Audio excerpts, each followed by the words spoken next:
தருமபுரி மாவட்டம் அரூர் அருகே மூதாட்டி கொலை செய்யப்பட்ட சம்பவத்தில் கடன் பிரச்சனையை தீர்க்க மூதாட்டியை கொன்றதாக கைதானவர் பரபரப்பு வாக்குமூலம் அளித்துள்ளார். கூடுதல் தகவல்களை செய்தியாளர் பிரபேஷ் வழங்கிட கேட்கலாம்.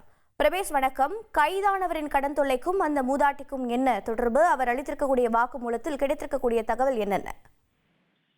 தருமபுரி மாவட்டம் அரூர் அடுத்த ஆட்டியனூர் கிராமத்தைச் சேர்ந்த வேடியப்பன் மனைவி கம்சலா. இவர் கடந்த 10ஆம் தேதி மரவள்ளி கிழங்கு தோட்டத்தின் அருகே ரத்த காயங்களோடு கழுத்து இறுக்கப்பட்ட நிலையில் கொலை செய்து கிடந்தார்.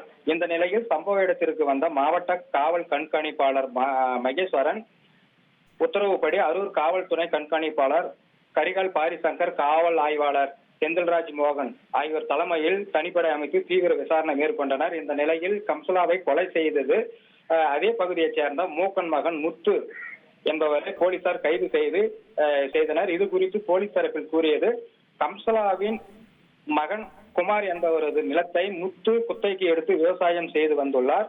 மேலும் கம்சலாவின் கணவர் வேடியப்பனிடமும் 50,000 பணம் கடனாக பெற்றுள்ளார். கடன் பிரச்சனையில் சிக்கியிருந்த முத்து சம்பவத்தன்று மாட்டிற்கு புல்லருக்கு வந்த கம்சலாவை கட்டையால் தலையின் பின்பக்கம் தாக்கியதுடன் அவரது கழுத்தை இறுக்கி கொலை செய்துள்ளார். பின் அவரது தாலியில் இருந்த தங்க காசு மற்றும் குழல்களை எடுத்து சென்று கடுத்தூரில் உள்ள ஒரு தனியார் அடகு கடையில் விற்று பணமும் பெற்றுள்ளார்.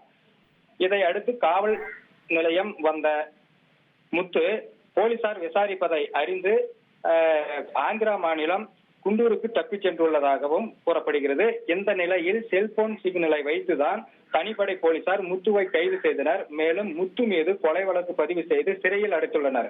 இந்த சம்பவத்தால் இப்பகுதியில் பெரும் அதிர்ச்சியை ஏற்படுத்தியுள்ளது. தகவல்களை வழங்கியதற்கு நன்றி பிரபேஷ். ட்ரெண்ட ஃப்ரெண்ட் ஆக்கிக்கோங்க. தந்தி டிவியின் சப்ஸ்கிரைபர்ஸ் அண்ட் ஃபாலோவர்ஸ் குடும்பத்துல நீங்களும் இணையுங்க.